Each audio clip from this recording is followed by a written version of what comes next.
할렐루야. 예배가 축복입니다. 예배가 은혜입니다. 예배가 특권입니다. 아무나 누릴 수 있는 이 은혜가 아닙니다. 얼마나 감사한지. 온 우주 만물을 창조하신 하나님께 나와 하나님의 존귀하신 이름 부르며 찬양하고 기도하고 예배드립니다. 이 자체가 엄청난 특권적 은혜라는 겁니다. 이걸 저희가 받았습니다. 얼마나 감사한지요. 네, 얼마나 감사한지요. 이 감사의 충만함으로 드려지는 오늘의 예배가 되기를 소망합니다. 먼저 여러분에게 기도 부탁드리는 것은 우리 성도님 중에 해외 출타하신 분들이 계십니다. 계속해서 좀 기도해 주시고 안전하게 다녀오실 수 있도록 함께 중보해 주시길 부탁드립니다. 그리고 이제 고난주간 베델 기도회 2주 뒤에 4월 14일부터 18일까지 저희 교회 베델 기도회가 있습니다. 고난주간 특별히 기도하심으로 이 그리스도의 십자가의 순환을 저희들이 묵상하며 이 고난주간 베델 기도회가 하나님의 은혜 가운데 진행될 수 있도록 기도해 주시길 부탁드립니다. 기도해야 됩니다. 기도함 가운데 십자가의 은혜가 고난주간 베델 기도회 때 임하게 되기를 소망합니다. 또 한 번 저희들이 치르는 그러한 연중 행사가 아니라 십자가를 경험하고 주님의 음성을 듣고 십자가 앞에 나아가 엎드리는 그러한 은혜가 임하는 베델 기도회가 되기를 소망합니다. 언제라고요? 4월 14일부터 18일입니다. 월, 화, 수, 목, 금. 네, 이렇게 체크해 놓으시고요. 거기다 이렇게 써 놓으세요. 새벽 기도 간다. 네, 이렇게 꼭 써 놓으시고요. 네, 저희 교회는 1년에 3번 베델 기도회가 있습니다. 네, 그 중에 그리고 다 합해도 30일밖에 안 됩니다. 네, 그래서 한번 작정하시고요. 작정하시고 새벽 기도 간다라고 작정해 주시기를 부탁드립니다. 그리고 예배 후에 저희들이 공지한 바와 같이 정관 개정안에 대한 공동회의가 있습니다. 바쁘시더라도 가지 마시고요. 5분 안에 끝납니다. 가불을 묻는 공동회의이기 때문에 한 5분도 걸리지 않을 겁니다. 그래서 함께 이 공동회의에 참여해 주시기를 부탁드립니다. 말씀 앞에 이제 기도함으로 나아갑니다. 하나님 아버지, 오늘도 우리에게 거룩한 주일 주시어 하나님 앞에 나와 예배드릴 수 있는 은혜 주심에 감사합니다. 주님, 부족한 종의 입술을 통하여 선포되는 진리의 말씀 우리가 듣게 하시고 들은 대로 살아내어 하나님의 살아계심을 온 누리에 증거하는 우리 모두가 되게 하여 주시옵소서. 예수님의 이름으로 기도합니다. 아멘. 2011년 7월 2일까지 2010년 4월 1일까지 프라이팬이 한 6개 정도 될 거예요. 죄책감도 들고 그때 그 시절을 생각하면 아니 이걸 어떻게 버리냐 싶기도 하고 버리면 또 죄 짓는 기분이 들어요. 키보드 2개가 있거든요. 이제 우리 애들 삼촌이 쓰던 걸 갖다 줬어요. 막상 이제 모아놓고 그러다 보면 이거는 버릴 게 아닌데. 언젠가 이걸 네, 이래야 예배입니다. 네, 이래야 예배입니다. 네, 영상에서 여러분에게 보여주고자 했던 거는요, 저희들이 삶을 사는 데 있어서 불필요한 것들을 많이 갖고 있다는 겁니다. 이거를 심리의학적 용어로 저장장애라 합니다. 저장장애. 저장장애. 미국 같은 경우에는 20명 중에 1명이 이 저장장애증이 있다고 합니다. 저희들도 그렇잖아요. 버리려면 잘 못 버리시잖아요. 안 그런가요? 네, 잘 버리세요. 네, 저장장애가 있다는 겁니다. 그러면서 특별히 SBS에서 만든 특별 뉴스입니다. 여기서 이런 질문을 마지막에 던집니다. 여러분은 꼭 필요한 것만 가지고 살아가고 있는지요? 이 질문을 던집니다. 네, 여러분은 꼭 필요한 것만 갖고 살아가고 있는지, 혹시나 불필요한 거 없어도 되는 거 혹시 껴안고 살아가고 있지는 않은지요? 라는 질문을 던집니다. 어떠신가요? 네, 여러분의 냉장고가 생각날 거고요.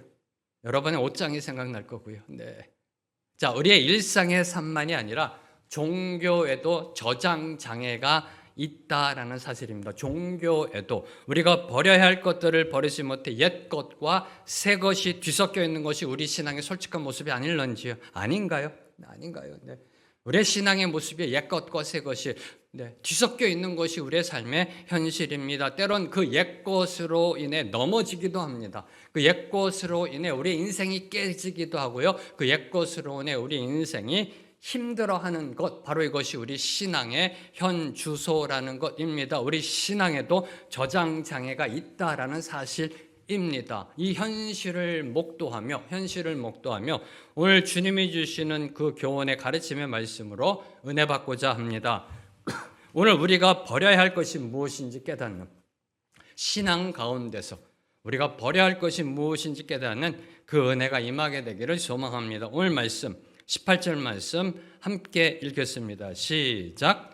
요한의 제자들과 바리새인들이 금식하고 있는지라 사람들이 예수께 와서 말하되 요한의 제자들과 바리새인들의 제자들은 금식하는데 어찌하여 당신의 제자들은 금식하지 아니하나이까? 네, 오늘 말씀은 소위 금식 논쟁이라 불려지는 그런 말씀입니다. 이 18절의 병행 구절인 마태복음 9장과 누가복음 5장을 보면은요, 이 질문을 제기한 사람들이 세례 요한의 제자들과 바리새인들이라고 말하고 있습니다. 근데 이 말씀의 병행 구절, 똑같은 말씀을 기록하고 있는 마태복음 9장과 누가복음 5장을 보면 요한의 제자들과 바리새인들이 금식하고 있는지라 사람들이 예수께 와서 말하되, 그 사람들이 누구냐? 세례 요한의 제자들과 바리새인들이었음을 말해주고 있습니다. 그래서 18절은 이렇게 시작하였던 겁니다. 요한의 제자들과 바리새인들이 금식하고 있는지라. 그리고 이렇게 문제를 제기합니다. 요한의 제자들과 바리새인들의 제자들은 금식하는데 어찌하여 당신의 제자들은 금식하지 아니합니까? 라고 지금 예수님께 질문을 던지고 있는 겁니다. 금식하고 있는 요한의 제자들과 바리새인들이 질문을 던집니다. 왜 금식 안 해? 이 질문입니다. 네. 왜 금식하지 않느냐는 이 질문입니다. 이 질문 속에는요, 금식 규례를 따르지 않는 것은 잘못이다라는 책망이 들어있는 겁니다. 책망이 들어있는 겁니다. 이 율법을 왜 지키지 않느냐? 그 책망과 동시에 예수님과 예수님의 제자들을 경건치 못한 부류의 사람들로 매도하고 있음, 그 매도하기엔 의도가 다분히 들어있는 질문이라는 것입니다. 금식하지 않는 것 잘못이다. 책망과 함께 너희들 금식 안 하면 경건하지 못한 사람들이다 라는 그러한 의미가 들어있는 것이 바로 이 질문이라는 겁니다. 성경을 보면요, 금식은 구약에서는요 주로 슬픔과 애통과 참회의 표시로 금식이 이루어졌습니다. 특별히 이 회개의 참회의 표시로 이 금식이 이루어졌습니다. 슬픔과 애통과 참회의 표시로. 그런데 신약 시대에 들어와서는 주로 경건과 자기 헌신의 표현으로 행해졌습니다. 경건과 자기 헌신의 표현으로 주로 행해졌습니다. 참회보다는 경건의 그 강조점을 두었던 것입니다. 한마디로 금식은 경건의 척도였던 겁니다. 금식은 경건의 척도. 그래서 이 마태복음 6장을 보면 경건의 3요소가 나옵니다. 구제, 금식, 기도. 네, 당시 유대인들에게 있어서 경건의 3대 요소, 구제, 금식, 기도였던 겁니다. 이게 경건의 척도가 됐던 겁니다. 금식하면 경건한 사람, 금식하지 않으면 경건치 못한 사람. 이게 척도가 됐던 겁니다. 그러다 보니 문제가 발생하기 시작한 겁니다. 어떤 문제요? 금식의 형식과 가식과 외식의 병폐가 스며들기 시작했던 겁니다. 왜요? 척도로 삼으니까 사람들이. 그걸 척도로 삼으니까요. 자기 의를 드러내기 위해, 신앙을 과시하기 위해 금식할 때요 일부러 힘든 척합니다. 웃지도 않습니다. 금식할 때는요. 그리고 발걸음도 천천히 뗍니다. 그만큼 힘들다는 거죠. 금식하고 있으니까. 보여주기식의 금식, 형식적인 금식으로 변질되었던 것입니다. 저도 자백합니다. 중고등학교 때 금식하면요 늘 항상 그랬습니다. 알아봐 주기를, 성도들이 알아봐 주기를, 권사님들이 알아봐 주기를, 전도사님, 목사님이 알아봐 주기를. 그래서 힘든 척하고요, 배고픈 척하고요, 걸을 때도요 빨리 안 걸어요. 웃지도 않았어요. 힘든 척.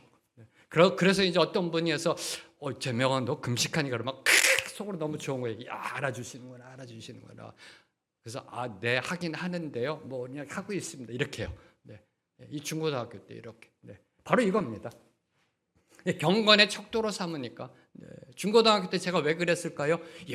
학생이 금식하면서 참 쟤는 뭐가 될 거야. 이렇게 생각해 주시니까. 그러니까요. 이 경건의 척도가 되다 보니까 보여주기식 형식적인 금식으로 변질되었던 겁니다. 그래서 주님께서는 이렇게 경고하셨던 겁니다. 금식할 때 너희는 외식하는 자들과 같이 슬픈 기색을 보이지 말라. 그들은 금식하는 것을 사람에게 보이려고 얼굴을 흉하게 하느니라. 이게 당시의 금식이었습니다. 이게 당시의 금식이었던 겁니다. 자, 그렇다면 금식이 뭘까요? 금식이 뭘까요? 여러분은 언제 왜 금식하시는지요? 한번 생각해 보세요. 자, 이스라엘 역사 가운데서 금식에 관한 규정은요, 각 시대에 따라 조금씩 약간씩 변해왔습니다. 금식의 기준은 절대적이 아니라는 겁니다. 이스라엘 역사 가운데서요, 각 시대에 따라 약간씩 변해왔습니다. 먼저 이스라엘 역사 초기에는요, 대속죄일, 욤키퍼라고 그러죠. 대속죄일에만 금식했습니다. 그러던 것이 바벨론 포로 이후에는 1년에 4번씩 금식을 하게 됩니다. 예루살렘 성이 함락되고 불타고 그다랴가 암살당하고 뭐 이런 날들을 정해서 4번을 금식하기 시작합니다. 물론 이런 공식적인 금식 외에도요, 개인적인 금식이 있었습니다. 특별한 경우에 개인적으로 하는 금식들이 성경에 기록되어져 있습니다. 예를 들어서 사사기 20장 26절에 보면 하루의 금식, 하루 금식했다 나오고요. 사무엘상 31장 13절에 보면 일주일에 금식을 했다라고 나오고요. 다니엘서 10장 3절을 보면 3주 동안의 금식, 그리고 여러분이 잘 아는 40일간의 금식 등등 개인적인 금식 또한 이루어져 왔습니다. 그러던 것이 예수님 당시에 와서는 매주 2번씩의 금식으로 바뀌었던 겁니다. 속죄일에 금식하던 것이 1년에 4번씩 금식하다가 이제 일주일에 2번씩 금식하는 거로 바뀌었습니다. 그럼 왜 일주일에 2번씩 금식했을까요? 왜 일주일에 2번씩일까요? 자, 당시 바리새인들은요, 모세가 율법을 받으려고 시내산에 올라갔던 날, 그리고 내려왔던 날, 40일 뒤에 내려왔던 날이라고 여겨지는 일주일의 둘째 날과 다섯째 날, 일주일의 둘째 날 시내산에 올라갔고 일주일의 다섯째 날 시내산에서 내려온 그 날을 기념하기 위하여 일주일의 둘째 날 월요일, 주일부터 시작입니다. 유대인들은요.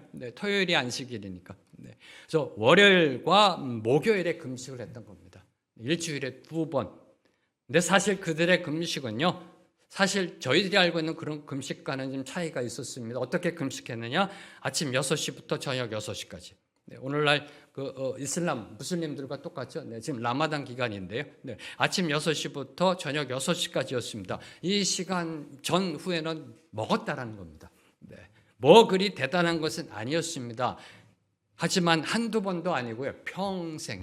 평생에 매주 이틀씩 이런 금식을 한다는 것 보통 정성이 아니었다라는 겁니다. 당시 종교 지도자들 바리새인들은 이런 금식에 대한 자부감이 있었던 겁니다. 자부감. 그러니 경건의 척도로 쓰일 수밖에 없었던 겁니다. 바로 이런 금식 날에 예수님과 예수님의 제자들이 죄인들과 어울려 먹고 마시고 있었으니 지난주 말씀 문제를 제기할 만도 합니다. 그렇죠? 이런 금식일 날 예수님과 예수님의 제자들이 죄인들과 세리들과 함께 모여서 흥겹게 잔치를 벌이고 있었으니까요. 왜 너희는 금식하지 않느냐라는 이런 불만을 제기할 만도 합니다. 자, 그렇다면 예수님께서 깜빡 실수하신 것일까요? 오늘이 금식하는 날이었구나. 그렇구나. 깜빡했구나. 이건가요? 금식하는 날인 줄 모르시고 세리들과 죄인들과 식사 자리에서 파티를 여셨던 것일까요? 이 대목에서요, 다시 한번 여러분에게 질문합니다. 금식을 왜 하는지요? 언제 금식해야 하는지요? 이 질문입니다. 본질적인 질문입니다. 이에 대하여 예수님은 3가지의 비유로 답해 주셨습니다. 첫 번째, 혼인집 신랑 비유.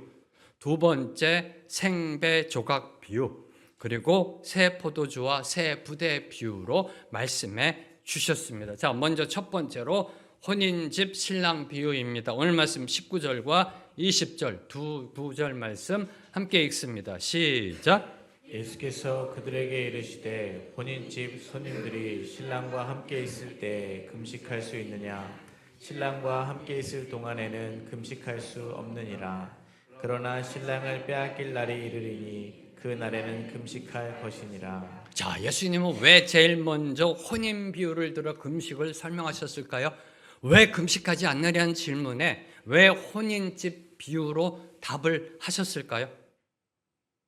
예수님 당시 이스라엘에서 혼인은요, 가장 기쁜 일 중에 하나로 간주되었습니다. 그래서 혼인식을 전후로 해서 율법이 명하는 금식과 같은 의무를 면제받을 수 있었습니다. 심지어 군대 징집 의무도 면제됐었습니다. 네. 그래서 이 혼인이 일어나는 이런 기간 동안에는요, 율법이 명하는 금식 안 해도 됐었습니다. 안 해도 됐었습니다.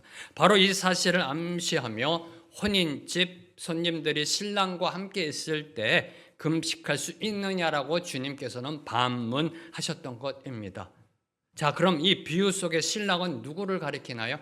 네, 그렇죠. 예수님이십니다. 네. 이 비유 속의 신랑은요, 혼인잔치의 주인공이신 예수님을 가리키고 있는 겁니다. 그러므로 이 비유의 핵심은요, 신랑 대신 예수님과 함께 있는 동안은 슬퍼할 때가 아니고 기뻐하고 즐거워할 때라는 것입니다. 왜냐하면 머지않아 예수님이 십자가에 못 박혀 죽으시면 그때 슬퍼해도 충분하기 때문에 지금 굳이 슬퍼하며 금식할 필요 없다는 겁니다. 잠시 후면 예수님이 십자가에 달려 죽으시니까 그때 금식해도 충분하다. 바로 이를 말씀하신 것이 신랑을 빼앗길 날이 이르리니 그날에는 금식할 것이니라 라고 말씀하셨던 겁니다. 잘 이걸 기억하셔야 됩니다. 신랑을 빼앗길 날이 이르리니 그날에는 금식할 것이니라. 자, 이 비유에 대하여 세 가지를 주목하며 은혜 받고자 합니다. 첫 번째로 신랑을 빼앗길 날이 이르니 그날에는 금식할 것이니라. 금식은 언제 한다? 신랑을 빼앗길 날이 하라는 겁니다. 금식은 지금 하지 말고 지금은 주님과 함께 기쁨의 잔치를 벌일 시간이지 금식할 시간이 아니다. 잠시 후에 신랑을 빼앗길 날에 금식을 하라는 겁니다. 이 부분입니다. 주님이 말씀하신 게. 자, 그러면 신랑을 빼앗길 날이란 언제인가요? 신랑을 빼앗길 날이란 예수님의 십자가 죽음을 암시하고 있는 겁니다. 그렇죠? 예수님의 십자가 죽음. 자, 따라서 이는 주님이 말씀하신 거는요, 금식과 십자가가 연결되어 있다는 겁니다. 지금. 네. 이걸 놓치시면 안 됩니다. 금식과 십자가가 서로 연관되어져 있다는 사실을 암시하고 있는 겁니다. 자, 먼저 십자가. 십자가는요, 주님이 이 땅에 오신 목적입니다. 그렇죠? 주님이 이 땅에 오신 목적입니다. 요한일서 4장 10절. 하나님이 우리를 사랑하사 우리 죄를 위하여 화목제로 그 아들을 보내셨음이니라. 네. 화목제물로 바쳐주기 위하여 이 땅에 오신 겁니다. 어디서? 십자가에서. 십자가는 주님이 이 땅에 오신 목적입니다. 이 주님의 십자가 은혜로 인해 오늘 저와 여러분 우리 모두는 영생의 구원을 받았습니다. 할렐루야. 그것도 값없이 받았습니다. 이 십자가 은혜로요. 그렇죠? 그러므로 우리는 십자가를 잊어서는 안 됩니다. 십자가를 늘 항상 우리 마음 중심에 두어야 합니다. 우리 죄를 위하여 나 같은 거 살리시려고 목숨 내놓으신 주님의 사랑, 그 사랑을 결코 잊어서는 안 됩니다. 감사함으로 살아가야 합니다. 그렇죠? 그리고 하나 더. 우리도 남을 위해 그렇게 사랑하도록 힘써야 한다는 겁니다. 나 같은 거 살려주신 그 주님의 은혜, 그게 십자가의 사랑이고요. 여기서 멈추면 안 되고 그 사랑 받았으면 그 사랑 전해야 한다. 이것이 주님이 원하신 것입니다. 내가 너희를 사랑한 것 같이 너희도 서로 사랑하라. 이거잖아요. 이게 십자가잖아요. 십자가는 우리를 구원해 주신 하나님의 은혜입니다. 사랑입니다. 그 사랑보다 우리가 거저 구원받았습니다. 구원받았으면 이제 받은 사랑 베풀라라는 뜻입니다. 이게 십자가입니다. 서로 사랑하라. 자, 그러면 이 십자가와 금식은 무슨 연관이 있는 걸까요? 이 십자가와 금식은 무슨 연관이 있는 걸까요? 주님이 말씀하셨잖아요. 신랑을 빼앗길 날이 이르니 그날에 금식할 것이니라. 네. 십자가와 금식이 지금 연결되어 있는 겁니다. 십자가는 지금 우리들이 살펴봤습니다. 이 십자가가 이 금식과 어떤 연관이 있는가?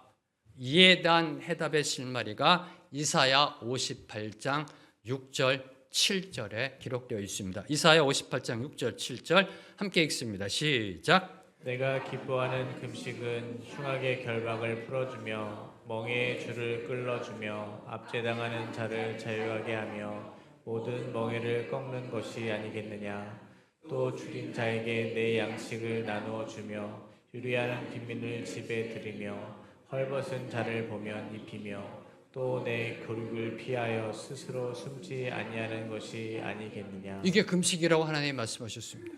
이게 금식이라고요. 내가 기뻐하는 금식은, 그리고 설명하십니다. 근데 내용이요, 십자가 복음과 거의 동일하지 않나요? 십자가 복음이 선포되었을 때 동일합니다. 지금 내가 기뻐하는 금식은, 이 의미 속에는 지금 당시 이스라엘 백성들이 올려드리는 금식은 하나님이 기뻐하지 않는 금식이라는 겁니다. 선지자 이사야 당시 이스라엘의 금식은요, 형식적이고 외식적인 금식으로 변질 타락하였습니다. 지금 예수님 당시처럼 변질되고 타락됐습니다. 형식적이고 외식적이고 가식적으로요. 그래서 하나님은 선지자 이사야를 통하여 하나님이 진정으로 원하고 기뻐하시는 금식이 무엇인지를 계시하셨던 것입니다. 내가 기뻐하는 금식은, 하나님이 계시하신 금식의 본질은요, 끼니를 거르고 기도하는 것에 있지 않다라는 겁니다. 끼니를 거르고요, 그것이 금식의 본질이 아니라는 겁니다. 고통 중에 처한 이웃을 돌아보고 압제와 억압 중에 처한 이들을 자유케 하며 굶주린 자들에게 양식을 주며 저녁이 되었음에도 잠들 곳조차 없어 고통 중에 신음하는 자들에게 숙소를 마련해 주는 것이 금식이다 라고 하나님이 말씀하셨습니다. 이것이 금식의 본질이다 라고 하나님이 말씀하셨습니다. 한마디로 진정한 금식은요, 굶식이 아니라는 겁니다. 이해되셨어요? 네, 감사합니다. 웃어주셨어요. 한 분 정도는 웃으리라 제가 기대했습니다. 네, 저도 웃었으니까 이 지혜를 주신 하나님 앞에 웃었습니다. 네, 금식은 굶식이 아니에요. 네, 금식은 굶식이 아니라 이웃을 돌보며 섬기는 줌식입니다. 네, 줌식. 네, 이걸 지금 하나님 말씀하고 계시는 거예요. 금식은 굶식이 아니라 줌식이다. 뭘 줘요? 사랑을 주는 것이다. 네, 사랑을 주는 것이다. 네. 말로만의 사랑이 아니라 행함의 사랑, 자기 희생과 헌신의 사랑을 주는 것이 금식의 본질이라는 겁니다. 바로 이 자기 희생과 헌신이 십자가의 본질입니다. 그렇죠? 네. 자기 희생과 헌신이 십자가 본질이고요, 복음의 핵심이고요, 금식의 목적이라는 겁니다. 금식의 목적. 네. 이 성경적 진리가 암시되어 있는 것이 신랑을 빼앗길 날에 금식하라는 주님의 말씀 속에 들어가 있는 것입니다. 금식은요, 종교적 행위가 아니라는 겁니다. 기도와 마찬가지로 금식은 종교적 행위가 아니라 금식은 십자가 복음의 능력으로 이어져야 한다.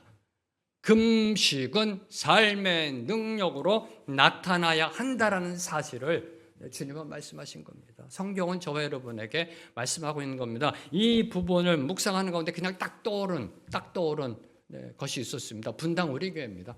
분당 우리교회.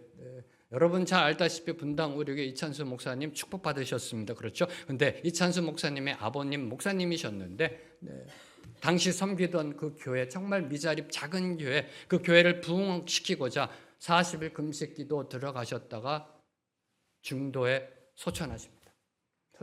이 금식의 능력이 나타난 게 저는 지금 분당 우리교회라고 감히 선포합니다. 이게 금식의 목적이라는 겁니다. 능력으로 나타나야 한다는 겁니다. 금식은요. 금식은 경건의 척도고 이런 게 아니라 십자가 복음의 능력이 나타나야 된다. 기도도 기도와의 능력이 나타나야 돼. 그게 참된 기도잖아요.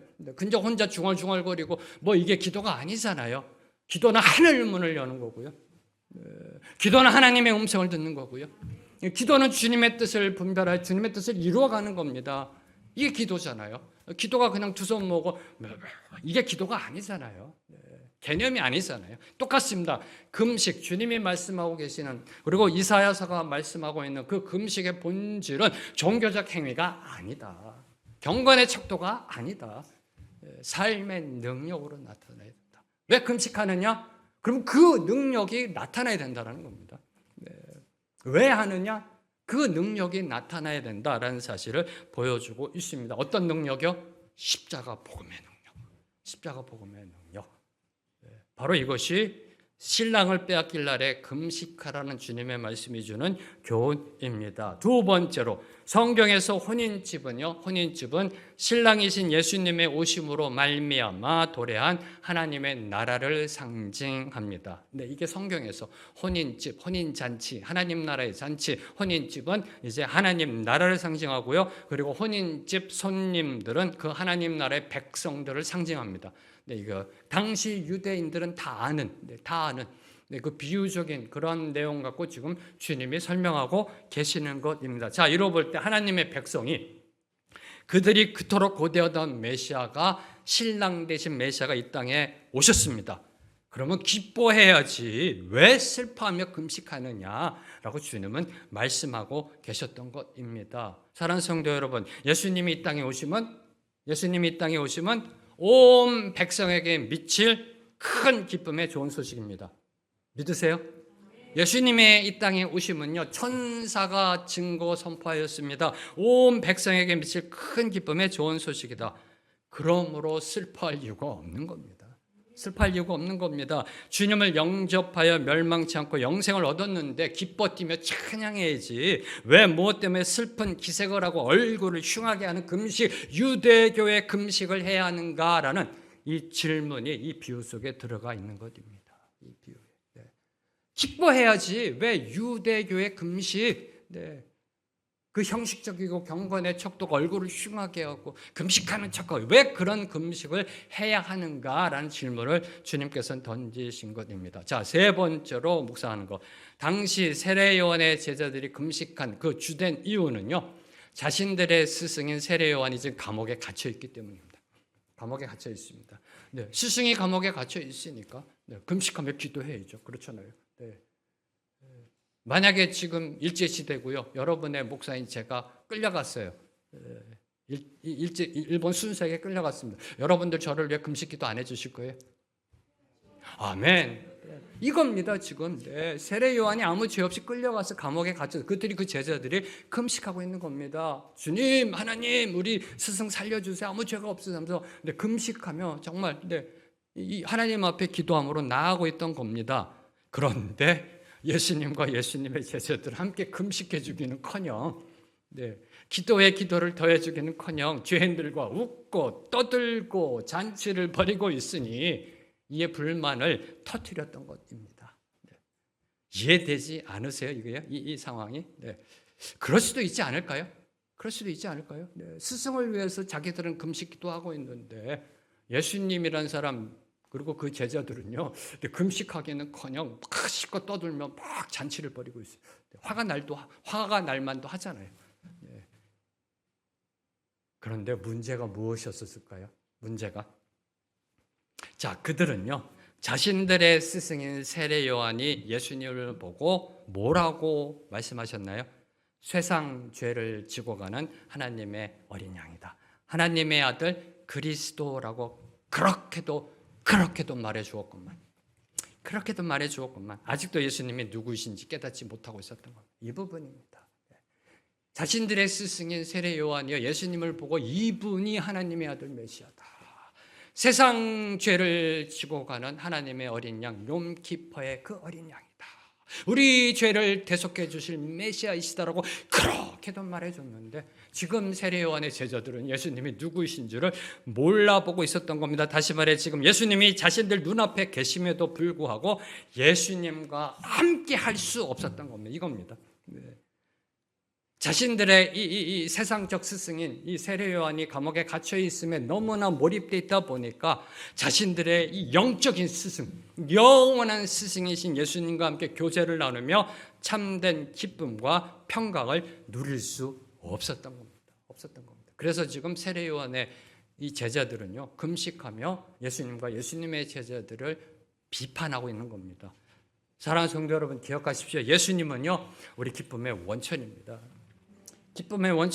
예수님을 만난다는 것은 행복의 시작입니다. 행복하세요?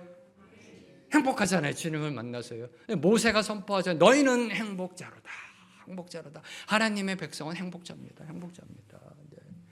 저와 여러분 정말 이 운수 대통이에요. 주님 만나서요. 그 어떤 상황 가운데서도요, 행복을 추구하며 하나님의 소망을 붙잡고 다시 일어나서도 달려나가잖아요. 이 행복의 시작이라는 겁니다. 예수님을 믿으면요, 세상이 줄 수 없는 귀하고 값진 선물이 주어집니다. 그 선물 받으셨는지요? 그 선물 받으셨는지요?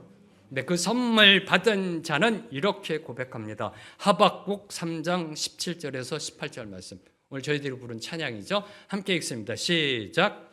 로 무화과 나무가 무성하지 못하며 포도나무에 열매가 없으며 감람나무에 소출이 없으며 밭에 먹을 것이 없으며 우리의 양이 없으며 외양간에 소가 없을지라도 나는 여호와로 말미암아 즐거워하며 나의 구원의 하나님으로 말미암아 기뻐하리로다. 이게 주님을 만난 자의 삶의 모습이라는 겁니다. 사랑하는 성도 여러분, 여러분의 통장의 잔고가 제로입니다. 네, 이제 임대료도 낼 돈도 없습니다. 네, 이제 이 길거리로 내몰릴 수밖에 없습니다. 어떻게 하시겠습니까? 주님 앞에 나가 금식하며 기도하시겠습니까? 아니면 여호와로 인해 기뻐하고 하나님으로 인해 즐거워하실런지요? 네, 똑같은 상황이잖아요. 무화과 나무가 무성치 못하며 포도나무에 열매가 없으며 감람나무에 소출이 없으며 밭에 먹을 것이 없으며 우리의 양이 없으며 외양간에 소가 없으면 어떻게 돼요? 죽는 것밖에 안 남았어요. 지금요. 네, 굶어 죽습니다. 네, 근데 어떻게 해요? 여호와로 말미암아 즐거워하며 나의 구원의 하나님으로 말미암아 기뻐하리로다. 이겁니다. 여호와로 인해 기뻐하고 하나님으로 인해 즐거워하는 것, 여기하질, 그 어떤 상황, 그 어떤 경우에도 여기하질 하는 것, 그것이 우리가 성도라는 증거입니다. 금식 중에도 여기하질이 돼야 된다는 겁니다. 금식 중에도 여호와로 인해 기뻐하고 하나님으로 인해 즐거워하는 이 밑바탕이 깔린 금식 기도가 돼야 된다는 겁니다. 이겁니다. 경건의 척도가 아니고요. 네, 경건의 척도가 아니고 슬픔과 애통의 척도가 아니고 여기 하질의 밑바탕 하에 금식이 이루어져야 된다. 그것이 하나님 나라 백성이라는 증거임을 말씀하고 있는 겁니다. 자, 다음으로 주님께서는 이제 생배 조각 비유를 들어 설명해 주셨습니다. 21절 말씀 함께 읽습니다. 시작. 생배 조각을 낡은 옷에 붙이는 자가 없나니 만일 그렇게 하면 기운 새 것이 낡은 그것을 당기어 헤어짐이 더하게 되느니라. 자, 여러분 무슨 말씀인지 다 알죠? 이 내용, 그렇죠? 네. 당시 이 말씀을 들은 사람들은요, 예수님이 말씀하신 그 의도는 알아듣지 못했다 할지라도 말씀 그 자체만의 의미는 알아들었을 겁니다. 그렇잖아요. 왜냐하면 이는 보편적인 상식이잖아요. 생배 조각, 새로운 조각을 낡은 옷에 붙이는 자가 없나니 만일 그렇게 하면 기운 새 것이 낡은 그것을 당기어 헤어짐이 더하게 되느니라. 삶의 상식이잖아요. 경험적 상식이잖아요. 네. 자, 그럼 이 상식적인 비유가 말하고 있는 것은 무엇일까요? 이 상식적인 비유가요. 자, 여기서 생배 조각은요, 예수님으로 인하여 주어진 새로운 복음의 질서, 즉 기독교를 의미하고 있는 겁니다. 복음의 시대, 복음의 능력, 복음의 질서, 이 기독교를 상징하는 거고요. 그에 반해 낡은 옷이란 하나님이 주신 율법을 인간적으로 해석하여 문자적인 준수에 얽매이는 구질서, 유대교를 상징합니다.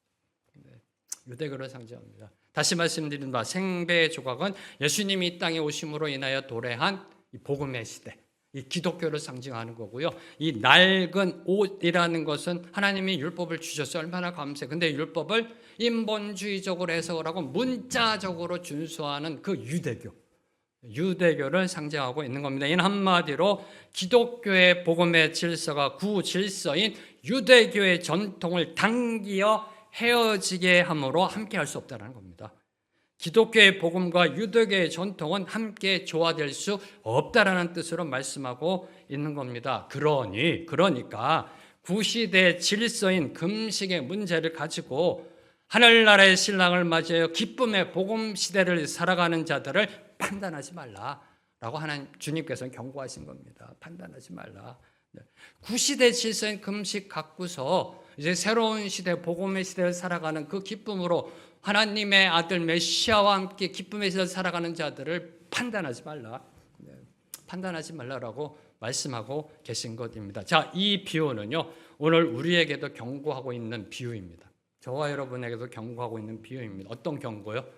저는 이 부분을 묵상하는데 두 가지가 떠올랐습니다. 첫 번째, 기독교의 전통 중요하죠. 그렇죠? 네, 교회의 전통 중요합니다. 근데 그 어떤 전통도 하나님의 말씀 위에 두어서는 안 된다라는 겁니다. 하나님의 말씀에 두어서는 안 된다. 하나님의 말씀보다 앞서서는 안 된다라는 그러한 경고의 메시지를 저와 여러분에게 주고 있습니다. 성도들이, 교인들이 보기에 아무리 좋은 전통이라 할지라도, 아무리 선한 전통이라 할지라도 그것이 성경의 가르침에 위배된다면 어떻게 해야 될까요? 그 틀을 벗어버려야 한다는 겁니다. 과감하게 그 전통을 버려야 한다는 거, 아니면 그 전통을 바꿔야 한다는 사실입니다. 저와 여러분, 우리 교회 판단 기준은요, 우리가 어느 교파에 속해 있느냐가 아닙니다. 어느 교파에 속해 있느냐, 어느 교리를 따라가느냐가 아닙니다. 그리고 누가 이것을 만들어 시행하느냐가 아닙니다. 하영조 목사님이 만들어 시행했는지, 옥하는 목사님이 만들어 시행했는지, 이게 기준이 아니라는 겁니다. 그리고 성도들이 어떻게 반응하느냐가 아니라는 겁니다. 그 기준은 하나님이 어떻게 보시는가, 하나님이 어떻게 말씀하시는가가 우리의 유일한 판단 기준이 되어야 함을 이 비유는 저와 여러분에게 교훈하고 있는 겁니다. 왜요? 하나님의 말씀만이 진리니까. 하나님의 말씀만이 정답이기 때문입니다. 자, 두 번째 경고는요, 종교 혼합주의와 종교 세속주의를 향한 경고입니다. 오늘날 이 생배 조각과 낡은 옷이 섞여 있잖아요, 막 이렇게. 네. 이 종교 혼합주의, 종교 세속주의를 향한 경고입니다. 언제부터인가요? 우리 예수 믿는 사람들이 생배 조각에 당기는 힘을 잃어버렸습니다. 언제부터인가? 이 당기는 힘을 잃어버렸어요. 네. 당기기는커녕 세속의 힘에 끌려 들어가고 있어요, 지금 이렇게. 네. 이게 지금 오늘날 이 교회 모습이고 성도들의 모습입니다. 세상 속으로 빨려 들어갑니다. 세상을 향해 아무 소리 못합니다. 당기기는커녕 빨려 들어가고요, 아무 소리도 못하고 있습니다. 물질주의, 인본주의, 세속주의에 그냥 뒤섞여 있습니다, 이렇게. 네. 자, 이를 단적으로 보여주는 것이 한국기독교사회문제연구원이 지난해 2024년 11월에 조사한 결과입니다. 전국 만 19세 이상 개신교인 남녀 1000명을 대상으로 온라인 조사를 했습니다. 어떤 조사요? 다른 종교에도 구원이 있느냐? 자, 여러분 어떻게 생각하세요? 다른 종교에도 구원이 있느냐? 설문 대상자 1000명 중에 34%가 있다라고 대답했습니다. 자, 그러면 타 종교의 가르침에도 진리가 있느냐? 여러분의 대답은요? 진리요, 진리. 타 종교의 가르침에도 진리가 있느냐? 불교의 가르침에도 진리가 있느냐? 저 인도, 힌두교의 가르침에도 진리가 있느냐? 이 질문에 여러분의 대답은요? 설문조사 결과 56%가 yes, 있다. 개신교인 반 이상이요. 반 이상이. 네. 완전히 생배 조각과 낡은 옷이 섞여 있는 겁니다. 세속주의에 물들어 있고요, 종교 혼합주의가 완전히 섞여 있는 그런 모습입니다. 이러니 예수 믿는다 하면서 점 보러 가는 거 아닐런지요? 네. 그것도 몰래 체면은 있어서 그래도. 예수 믿는다 하면서 점 보러 다니고 자식들 결혼시킬 때 사주팔자 궁합 보면서요, 길 일을 받아와요 또. 네, 그것도 자랑스럽게 얘기해요. 순예배할 때. 어디 갔더니 길 일을 받아왔어. 점장이한테 받았다는 얘기는 못하죠. 네. 이 날이 좋은 날이래. 그래서 우리 자녀들 이때 해야 돼. 그래서 우리 교회 이거 추첨할 때 이 날에 꼭 돼야 돼. 이게 참, 네. 이걸 어떻게 얘기해야 될지, 네. 어떻게 얘기해야 될지. 네. 길 일을 받아왔으니 그날에 교회 추첨이 돼야 되는데요, 우리 자녀들 결혼하는 날이. 이게 지금 우리의 현실이라는 겁니다. 교회 다니는 젊은이들이 타로점 보는 걸 아무렇지도 않게 생각해요. 사실 지금 한국에는요, 무속인 수가 목사 수보다 몇십 배 더 많다고 합니다. 와, 목사 수보다. 점쟁이도 이제는 세련된 여성이나 멋진 남성들이 주류라고 합니다. 바뀌었어요, 점쟁이들도. 네, 세련된 여성이고요, 멋쟁이 남자들. 한번 제가 우연히 TV에서 한번 본 적이 이렇게 있는데, 와, 정말 잘생겼대. 아이돌이야, 아이돌. 네, 그 점장이니까 그러니까 주니어 점장이. 네, 그 밑에서 이 훈련받고 있는 그 점장이 젊은이. 이야, 아이돌 같아, 아이돌이. 쫙 빼 있고요. 네. 이젠 연예인까지 점쟁이가 돼서 TV에 나옵니다. 연예인까지. 그리고 신통하다 그래요. 네. 다른 연예인들이 가서 점 봤는데 신통하다. 게다가 점쟁이를 찾는 사람들이 누군 줄 아세요? 옛날에는 이 아주머니들이었었어요, 주로. 네, 요새는 대학생이나 전문 직장인들, 지식인이 늘어나고 있다고 합니다. 대학생들도, 전문 지식인들도 보고 있다고 합니다. 사랑하는 성도 여러분, 이제 교회가 우리 믿는 자들이 깨어날 때입니다. 깨어날 때입니다. 우리 믿는 자들이 생배 조각에 당기는 힘을 회복해야 할 때입니다. 이걸 지금 주님은 이 비유를 통해 오늘 21세기 저와 여러분에게 말씀하고 계시는 겁니다. 자, 이제 세 번째 비유, 새 포도주와 새 부대의 비유입니다. 22절 말씀 함께 읽습니다. 시작. 새 포도주를 낡은 가죽 부대에 넣는 자가 없나니 만일 그렇게 하면 새 포도주가 부대를 터뜨려 포도주와 부대를 버리게 되리라. 오직 새 포도주는 새 부대에 넣느니라 하시니라. 자, 이 비유 또한 당시 사람들이 잘 알고 있는 상식입니다. 아니, 우리도 알고 있는 상식입니다. 그렇잖아요. 네, 이건 상식입니다. 자, 새 포도주는 아직 발효되지가 않았습니다. 근데 만약에 발효가 시작되면 그 부피가 늘어납니다. 늘어나잖아요. 네, 김치도 그렇잖아요. 김치요. 네, 처음에 김치 되는데 나중에 이게 발효되면 늘어나잖아요. 부피가요. 자, 이때 새 가죽 부대는 유연하고 신축성이 있어 그 부피의 변화를 수용합니다. 그런데 낡은 가죽 부대는 그 새 포도주의 팽창력을 견디지 못합니다. 그럼 어떻게 돼요? 그냥 터져버리게 된다. 터져버리게 된다는 이 비유입니다. 자, 그럼 이 비유의 핵심은 무엇일까요? 주님이 이 비유를 들어 말씀하신 그 의도는 무엇일까요? 뭘 말씀하시고자 하시는 걸까요? 유대교라는 부대는 복음을 담을 수 없다는 겁니다. 유대교에 머물러 있으면 복음의 능력을 누릴 수 없다는 겁니다. 땅 끝까지 뻗어나가는 생명력을 지닌 예수님의 복음을 낡아서 헌 가죽 부대 같은 바리새인들의 전통, 유대 전통에 담아놓을 수 없다는 뜻입니다. 이게요. 네. 복음의 생명력을 유대교는 절대로 수용하지 못한다라는 말씀하고 계시는 것입니다. 자, 이를 금식에 맞추어 보면 예수님을 따르는 자들에게는 헌 가죽 부대 같은 바리새인들의 슬픔에 금식은 합당하지 않다. 예수님으로 말미암아 도래한 하나님 나라를 맞이하는 기쁨의 혼인잔치와 같은 축제가 합당하다라고 주님은 말씀하고 계시는 것입니다. 자, 그렇다면 오늘날 우리가 버려야 할 낡은 가죽 부대는 무엇인가요? 이 질문이죠, 이제요. 오늘 우리에게 적용할 때 우리가 버려야 할 낡은 가죽 부대는 무엇인가라는 질문입니다. 오늘 권사님 기도 중에도 옛삶을 청산한다는 단어가 들어갔어요. 전 너무 감사했어요. 옛삶을 청산한다, 버린다는 뜻이잖아요. 네. 우리가 버려야 될 게 뭐죠? 옛 낡은 가죽 부대? 아직도 못 버리고 있는 것은 무엇일까? 아직도 장애증에 걸리고 있는 건 무엇일까요? 목사님 그래도 가죽인데 어떻게 버려요? 이렇게 아무리 오래됐어도 목사님 오래됐으면 빈티지입니다. 빈티지 이걸 어떻게 버려요? 네. 역시 아무도 안 웃어주시는군요. 네. 네. 가죽이니까 못 버리고 있는 겁니다. 네. 비닐이면 좀 비닐로 비닐봉지면 버렸을 텐데 또 이게 오래되면 빈티지야 또 이게요. 네. 그렇게 못 버리고 있는 것이 과연 무엇인가요?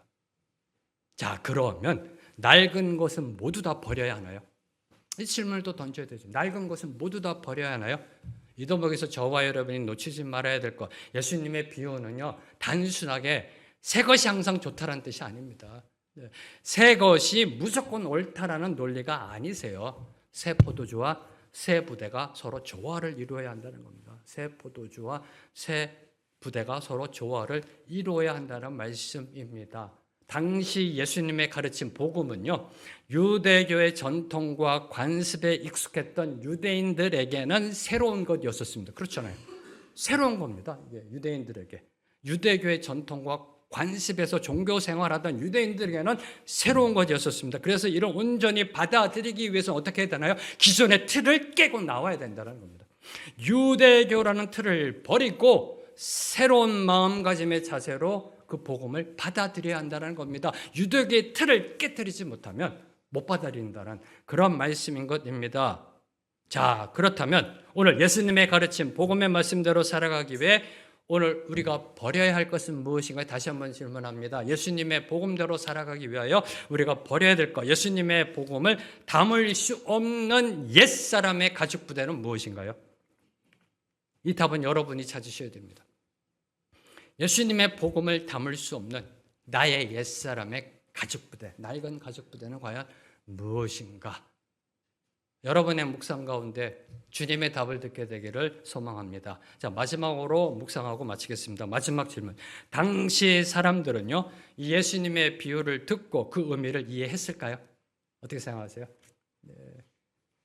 특히 금식 논쟁을 제기했던 바리새인들과 세례요한의 제자들은 어디까지 깨달았을까요? 이 질문이 그냥 떠오르더라고요. 네.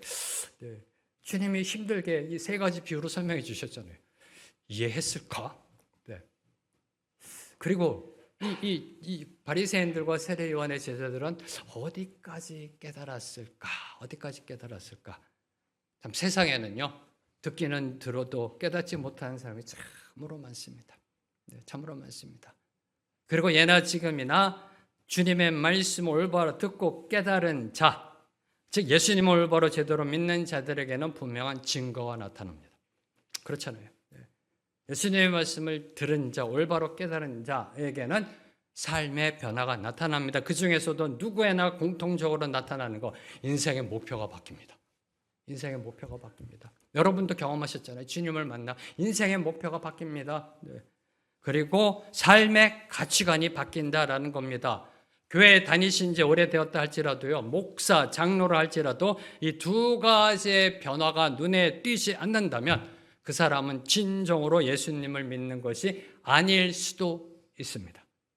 삶의 목표가 바뀌고요, 삶의 가치관이 바뀌는 겁니다. 어느 누구에게든지 예수님이 오시면 그 누구라도 예수님을 믿으면 변화가 일어나게 되어 있습니다. 다시 선포합니다. 그 어느 누구에게든지 예수님이 가시면, 찾아가시면 그 누구라도 예수님을 믿으면, 영접하면 변화가 일어납니다. 변화가 일어납니다. 반드시 일어나게 되어 있습니다. 인생의 목표가 달라집니다. 돈 했는데 예수의 영광으로 바뀝니다. 바뀝니다. 삶의 방식이 바뀝니다. 여러분 다 경험하셨잖아요. 여러분의 삶의 고백이 관증이잖아요. 그래서 요한일서 1장 13절은 성도들을 하나님께로서 난 자라고 선언하고 있는 겁니다. 하나님으로부터 난 자, 하나님으로부터 잉태된 자, 하나님으로부터 태어난 자라고 선언하고 있는 것입니다. 혹시 18세기 존 뉴턴 목사님을 아시는 분 계시는지요? 네, 존 뉴턴 목사님, 18세기에 활동하셨던 존 뉴턴 목사님. 자, 그러면 Amazing Grace라는 찬양을 아시는지요? 나 같은 죄인 살리신 찬양은 아시는지요? 바로 그 찬양을 작사하신 분이 바로 존 뉴턴 목사님이십니다. 존 뉴턴 목사님. 근데 놀라운 사실, 충격적인 사실은요, 존 뉴턴 목사님이 목사님 되시기 전 세상적 직업이 흑인 노예상이었다는 사실입니다. 흑인 노예상이.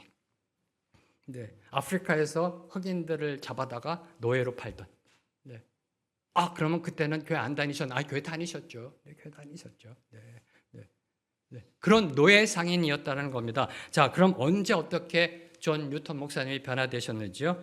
1748년 어느 때와 같이 이 노예선 선장으로 아프리카에서 노예들을 싣고 이제 런던으로 돌아오던 중 엄청난 폭풍우를 만납니다.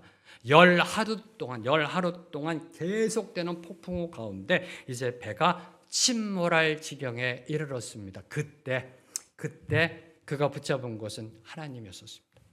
열 하루 동안 이 폭풍우가 몰아치며 배가 이제 침몰될 지경에 이르니까 그때서야 무릎 꿇습니다. 생전 처음으로 교회 다녔습니다. 그런데 생전 처음으로 회개합니다. 생전 처음으로 회개하고요, 살려달라고 하나님께 빌었습니다. 회개하며 빌었습니다. 그 생사의 갈림길에서 하나님을 만납니다. 그리고 회심한 그는 노예 사업을 그 즉시 청산합니다. 그리고 독실한 기독교인으로 변화되었습니다.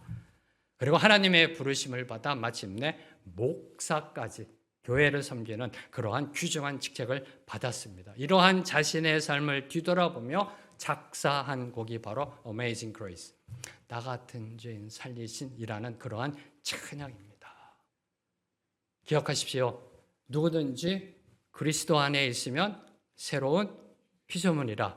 이전 것은 지나갔으니 보라 새 것이 되었도다. 다시 한번 선포합니다. 누구든지 그리스도 안에 있으면 새로운 피조물이라. 이전 것은 지나갔으니 보라 새 것이 되었도다. 이것이 금식 논쟁의 결론입니다. 어찌하여 당신은 유대교의 금식을 하지 않습니까? 라는 대답입니다. 사랑하는 성도 여러분, 이 오늘 말씀을 묵상하며 하나님께 찬양하며 나아갑니다. 나를 새로운 피조물로 만들어주신 그 주님의 은혜에 감사하며 함께 찬양합니다. 나 같은 죄인 살리신.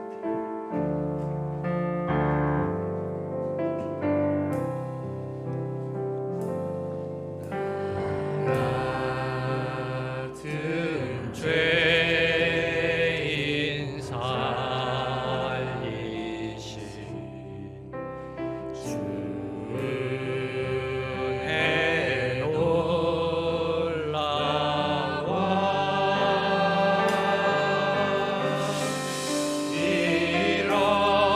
잃었던 생명 찾았고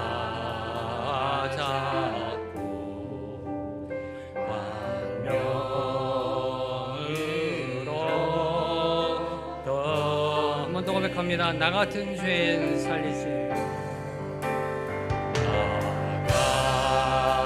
같은 죄인 살리신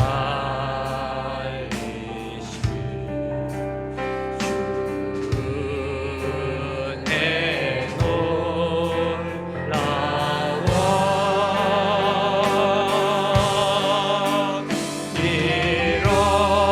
잃었던 생명 찾았고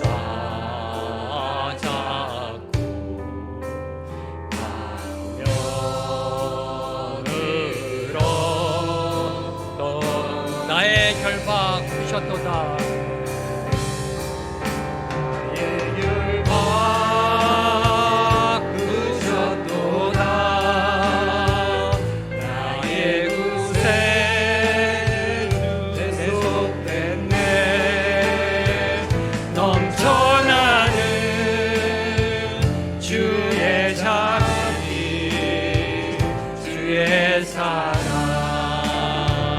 주의 은혜 큰 죄악에서 건지신 죄악에서 건지신 주 은혜 고마워. 은혜 고마워.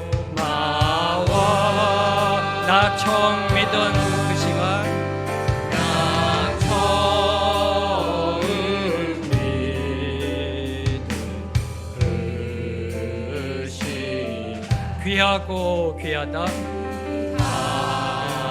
하고 귀하 이전껏 내가 산 것도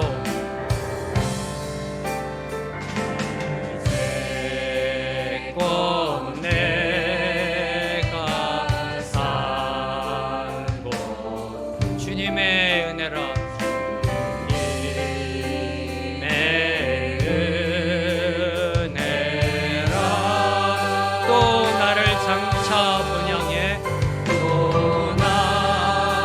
나를 장차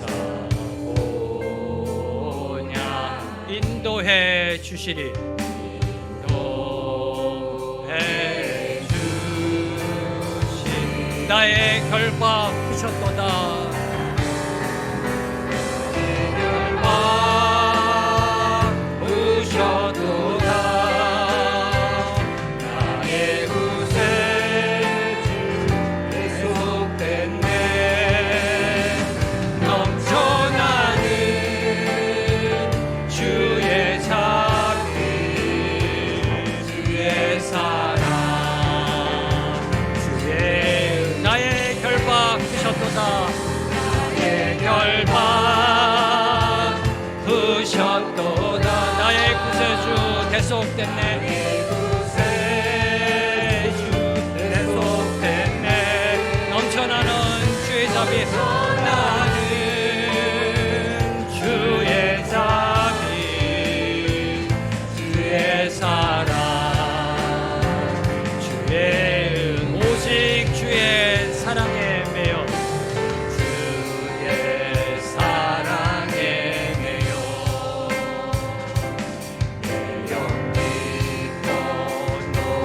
함께합니다.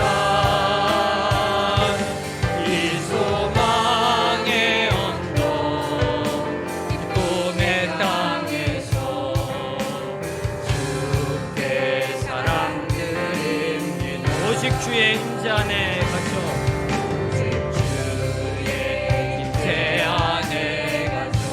내 영 기뻐 찬양합니다. 기뻐 찬양합니다. 이 소명의 언덕 거룩한 땅에서 주께 경배드립니다. 주께서 주신 모든 은혜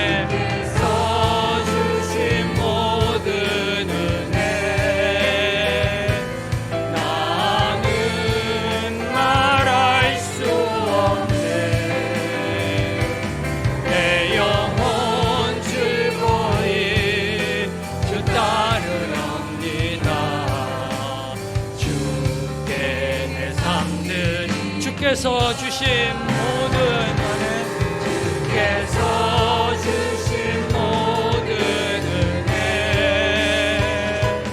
나는 말할 수 없네. 내 영혼 즐거이 주 따르렵니다. 주께 내 삶드립니다. 하나님 감사합니다. 우리에게 복음의 시대를 허락하시고 새로운 피조로 나아가는 그 은혜와 축복을 누리게 하여 주심에 감사합니다. 주님과 함께하는 여기하절의 축복을 누리게 하여 주시옵시고 우리가 주님께 올려드리는 모든 금식과 기도, 구제 모든 것들이 십자가 복음의 능력을 나타내는 삶으로 이어지게 하여 주시옵소서. 우리의 삶을 통하여 십자가가 진리임이, 우리의 삶을 통하여 예수 그리스도가 진리임이 선포되는 그 축복으로 우리를 이끌어 주시옵소서. 예수님의 이름으로 기도합니다. 아멘. 아멘. 이제 다 함께 일어나셔서 주님 앞에 복원하시겠습니다.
찬양의 고백처럼 모두 다 주님께 올려드립니다. 우리 인생도 물질도 생명도 주님 손에 올려드립니다. 아무 값 없이 우리를 하나님의 자녀 삼아 주신 그 은혜 감사하여 우리에게 허락하신 물질의 축복 중의 일부를 다시 주님 손에 올려드립니다. 이 예물이 올려드려짐 속에 모든 것이 주님의 것임이, 모든 것이 주님께 속해 있음이, 모든 것이 주님의 소유임이 선포되게 하여 주시옵소서.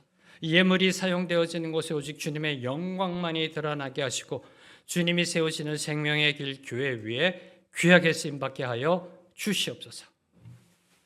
이제는 우리 주 예수 그리스도의 은혜와 하나님 아버지의 무한하신 사랑과 성령님의 교통하심이 오늘 주신 말씀 붙잡고 새로운 피조물로 살아가기로 결단하는 주님의 모든 백성들 위해, 주님의 모든 교회와 선교사님들과 이 나라 민족 위에 지금부터 영원토록 함께 하시길 간절히 축원합니다.